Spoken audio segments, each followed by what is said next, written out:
this is the next location. Hidden.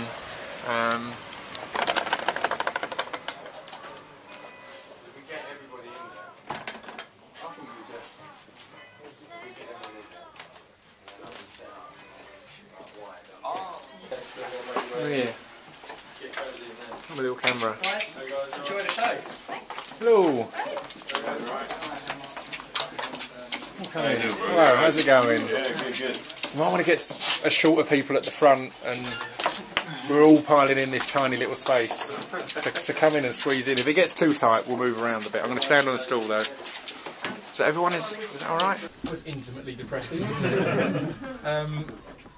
I noticed in the last one we did as well that as some of you, or most of you won't know, I imagine, I've got a stutter. I've grown up with a stutter, and on stage rarely stutter at all, because this is such an intimate situation. I'm stumbling on more words. I think that's a good thing, because it shows how intimate it is, and it's so. And I'm already when I was a kid, about how I expanded my vocabulary, or what I credit for it, is having a stutter, because I'd be thinking ahead of what word I'm going to say and replacing it, or picking another word to go in front of it, because I know there'll be certain ones I'm going to stutter on. And I've noticed on this already, there'll be certain bits of a song that's not how it goes. I'll be adding a, but maybe like just some throwaway thing. But then just a throwaway thing, because I think I can't get over that word without a little jump.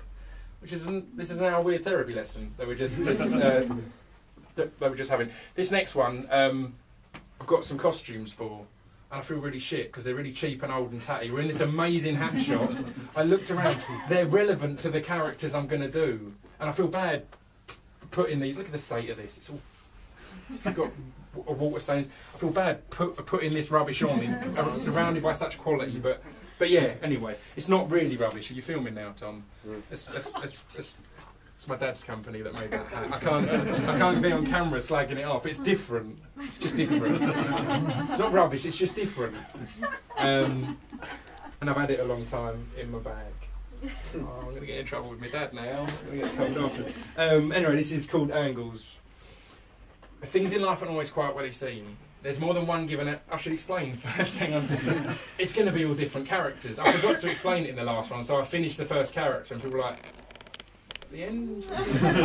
It's different characters, and I'm going to change very subtly. When I came up with the idea for this, I didn't have a massive beard, so the change of characters was easier to put across with just some props. Now it's just a bearded guy putting on hats and taking off hats, but it's still, you know, you should get it hopefully. Have I explained everything? Everyone always says that if it's a good poem or true art, it needs no explanation. So.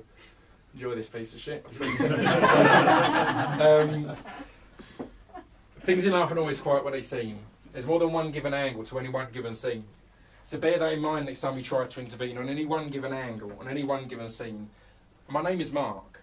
I go to uni and college. I don't socialise that much, I just revise and build knowledge. At times I find that I become a virtual recluse and let my belt of interaction hang decisively loose, but I came here to learn, and that's the life that I choose. So if people think I'm boring, they can bring their abuse. See, a lot of people think I'm boring and say that maybe I'm a weirdo or maybe I'm gay. But that's cool, because when I get a good job and good pay, I'll get a house with just my brother and me someday. That's the reason I'm here, just to build for the future. And if it means better grades, I'll even sleep with my tutor.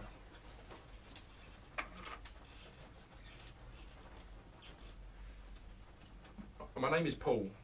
I've been a guard for 6 months. The shop that I guard is better than most dumps, and I like it here. And my boss, he's a pro. He's taught me tricks of the trade other guards wouldn't know.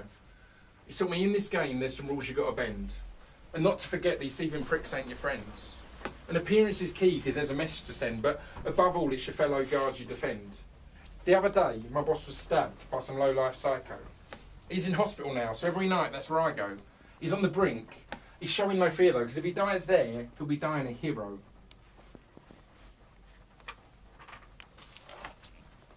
And my name is Keith, and I ain't so much a racist, but if one reached out their hands, I'd decline their embraces.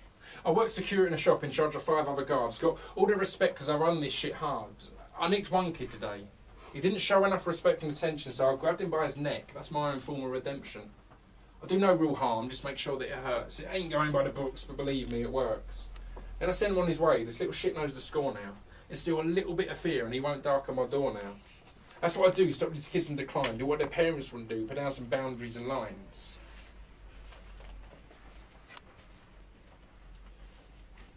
My name is Billy, and I've been beaten since I was 3. Mum died when I was born, so Dad takes it out on me. He ain't a bad man. He just gets drunk and feels alone. I tend to go for a walk and hope he's asleep when I get home. I like to talk about it though, because as I said, it ain't his fault. It only happens when he's drunk as a last resort. I wanted to get him a gift to show my support, but I had no money and I stole, and then I guess I got caught. At times like that, I tend to switch off my mind. I stare blankly into space, let what happens unwind. I seemed to anger this guard, so he put his hands around my neck and said, "It's time for me to learn some manners and respect." It hurt, but I've had worse before. But it made me realise life was just a series of wars. I went straight home that day and locked the bathroom door. I took a blade to both wrists. Oh, they won't hurt me no more.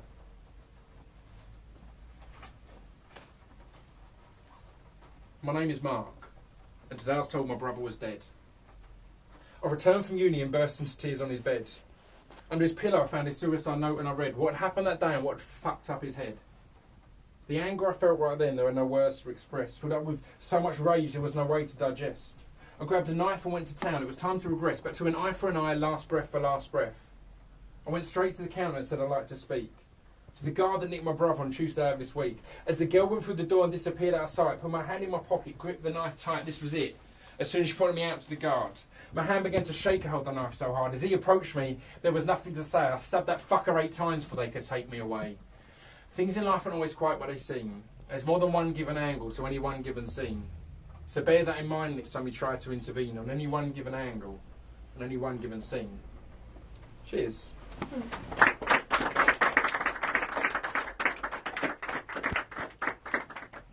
It's 2 in a row about suicide.